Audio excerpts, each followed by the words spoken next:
धन्यवाद। Shri GVL Narasimha Rao.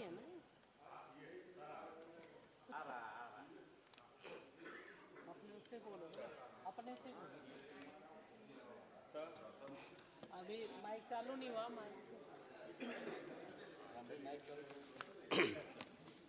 Thank you for the opportunity, Chairman sir.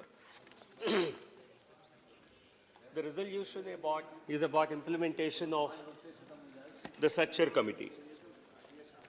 We as a party had opposed the very idea of the Sachar Committee report that was commissioned because it was patently a communal exercise.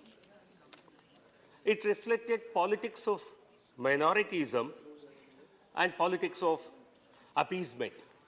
ये भी एक vote bank राजनीति की एक प्रयास थी और ये सूडो सेकुलरिज्म तथाकथित धर्म निरपेक्षता का और एक उदाहरण था और डिविजिव राजनीति का और एक उदाहरण था।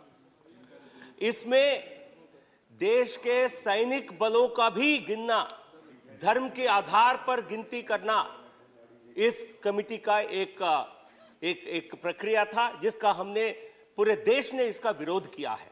क्या देश के सैनिक बलों का भी गिनती हम धर्म के आधार पर करेंगे? सेंट्रल रिजर्व आर्म फोर्सेस का भी धर्म के आधार पर गिनती हुआ इसमें, स्टेट पुलिस का भी गिनती हुआ। इस प्रकार हम धर्म के आधार पर, जात के आधार पर गिनती करने लगेंगे तो क्या ये डिविजिव राजनीति का, डिविजिव गवर्नेंस का एक प्रतीक नहीं बनेगा?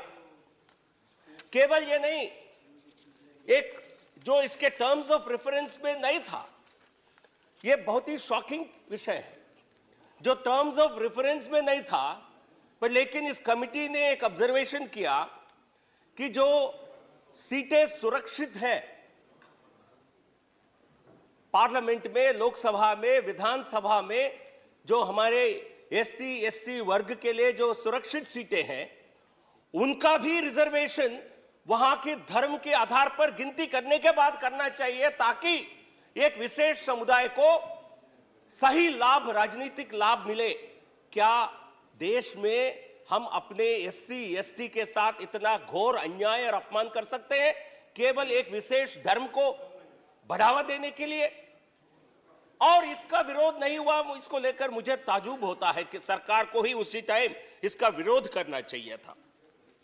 और उस समय के प्रधानमंत्री डॉक्टर मनमोहन सिंह जी ने कहा था, वो भी नेशनल डेवलपमेंट काउंसिल के पटल पर उनके एक सभा में, एनुअल मीटिंग में, कि Nations first right on resources minorities के लिए, अल्पसंख्यकों के लिए और उसमें खास मुस्लिम समाज के लिए होना चाहिए देश की आर्थिक रिसोर्सेज। ये उस समय मुख्यमंत्री जी, उस समय के प्रधानमंत्री जी का बयान था।